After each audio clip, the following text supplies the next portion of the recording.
Hi, this is Seriously Creative, and this is how to do a Pecha Kucha in less time than it takes to do a Pecha Kucha.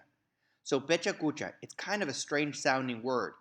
Cuchi cuchi, pikachucha. The word is Pecha Kucha, and it's a Japanese word that means the sound of chit-chat.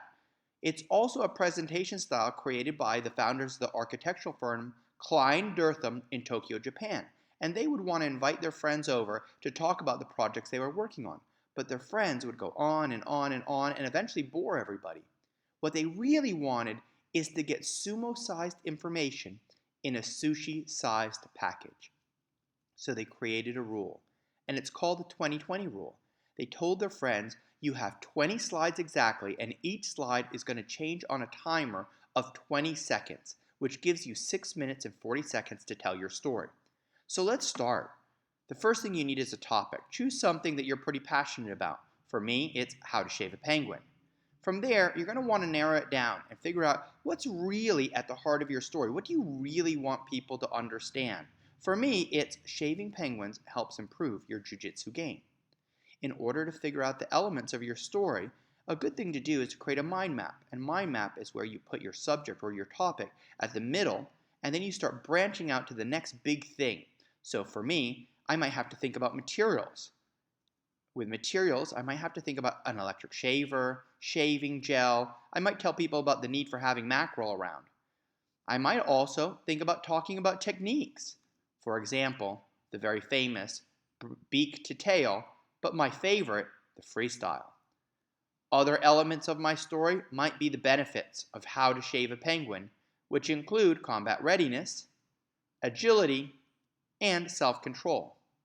Another way to figure out the best story to tell is to use the very bad acronym TSFD, but it helps by making you think about these things. First, what do you want people to think when they hear your Pecha Kucha? Are there things that you would imagine you would want them to say to other people or information you would want them to communicate forward? F is for feel. What feelings do you want to evoke? What do you want them to feel about the subject matter that you're talking about? And D is for do. What actions would you like them to take at the end of your talk?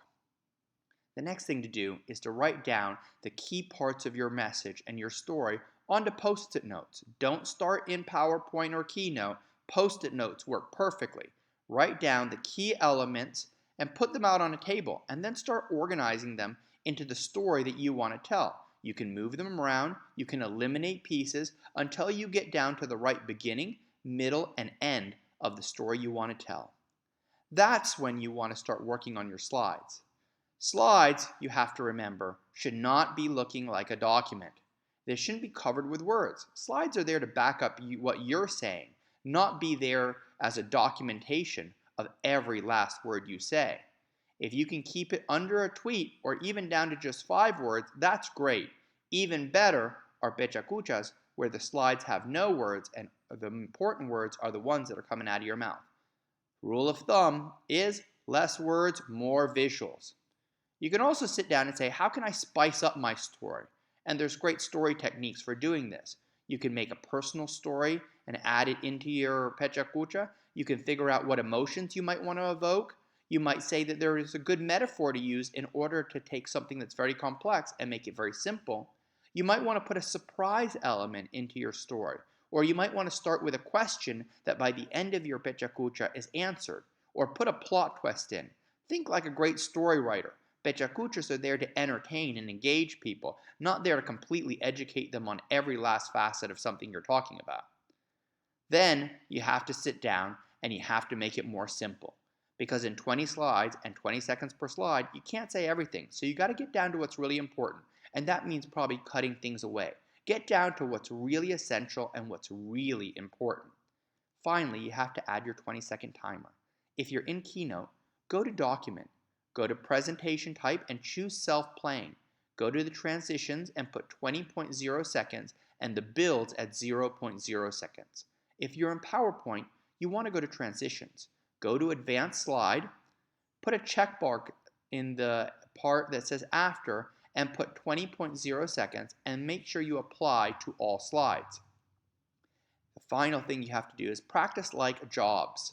What do we mean? Like Steve Jobs. Steve Jobs would spend up to 2 days preparing to give his presentation at Apple events. You should probably spend at least an hour or two preparing your first Pecha Kucha because it's not an easy thing to do and you want to make sure it goes as naturally as possible.